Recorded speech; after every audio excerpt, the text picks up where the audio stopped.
Lorna, Afghanistan is everywhere at the minute, and I'm really concerned about my children, Kai and Brooke, as well as all the other, Scotty members that are affected by this. But it feels like, for me personally, I've gone back to when Lee was first killed in 2009. It's like everywhere. The word Taliban I'm hearing. How is this going to impact, no matter how I try and shield my children, and actually I don't now, I'm like trying to talk to them about it, it is everywhere. And I don't know the best thing to do for them, to be honest. Okay, I think you're absolutely right. The word Afghanistan, the word Taliban, it's in the media. And that's going to just provoke so many different thoughts, feelings, emotions in both yourself and your children. And I think as adults, what we think is we can shield those children from it, turn off the TV, but you know what? Everyone's talking about it.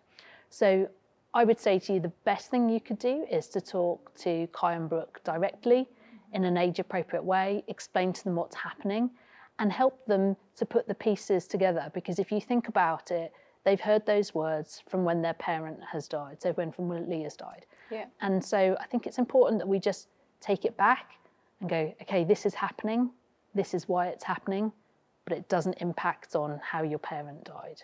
Mm-hmm.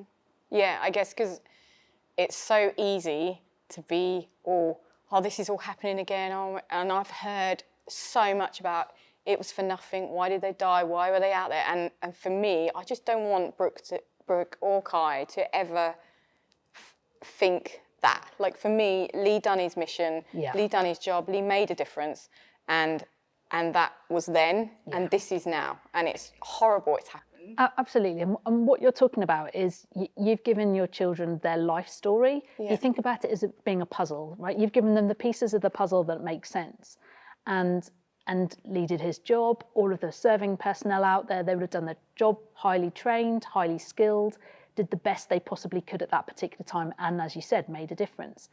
And what we've done with all of the media parts now is putting other pieces in a puzzle. It's almost like families are chucking the puzzle back up in the air and waiting for the pieces to come back.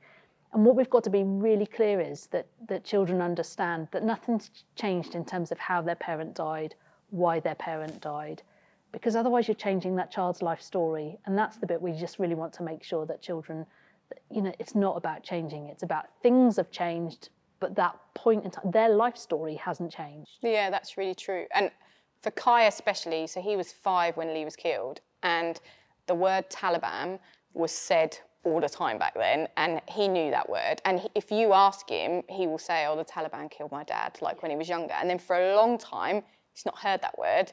And now that word is being brought back into and I know we might not say it in the house or whatever, but he's hearing it on the news, on the TV, people are talking about it. Yes, it's the baddie people, it's the monster under the bed, it's everything children fear, and adults alike. And I can totally understand why people would, why would you want that coming into your house all the time? It's really negative, but it's about explaining who the Taliban are, what they are trying to achieve. And there's some really good, clear information for children on the BBC Newsround site, and I would recommend the parents have a look at that. It gives you good, clear information about who they are, what they're trying to do. It takes that monster, that horrible part of it. It's still not pleasant, but it allows that child to understand exactly what's going on in an age-appropriate way. Yeah. I think the hardest thing for me, and anyone who's experienced the death of someone in Afghanistan or due to the effects of serving in Afghanistan will put that gut-wrenching feeling in my stomach has come back. And I know that no matter what I do, my children are feeling it as well right now. And I just want to make sure that they hold on to that pride, proud of your dad. And I'm concerned, it's school holidays, they're just about to go back to school, are the teachers going to be talking about, our kids are cruel? They can be really cruel, yeah, and that worries me. I think you're right in terms of going back to school is a really key time for us to consider the well-being of members and springboarders. And I think that the reason is, people are cruel. People are going to be talking about Afghanistan. People are going to want to ask questions. People don't understand quite what that pain button is for you in comparison to them. So I would encourage parents to go and have a chat to schools, tell them that the children are feeling quite sensitive about it at the minute, making sure if schools are doing those subjects around Afghanistan in different subjects that can come up every single day in the curriculum, that they're doing that sensitively and making sure that our members in particular are being asked or being told in advance that that's going to be discussed. Yeah. These things are really important. We need to look after the children's well-being, and as you said, you know, all of those feelings, all of those emotions, they're still there. It's about making sure that we support children through that. Yeah, and I think that's, and I know at Scotty's we're putting together a letter that our families can take to the school if they don't feel comfortable in talking about it, which I love.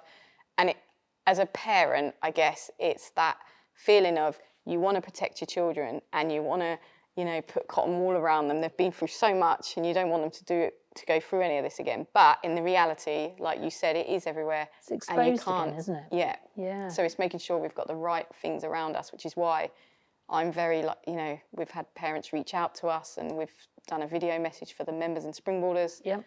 To reach out if they need us. And I think that bit, I mean, I would wholeheartedly encourage parents to download that letter, go in and have a chat to schools. You know, they don't even have to go and explain it, hopefully. Our letter is going to explain it to the school staff.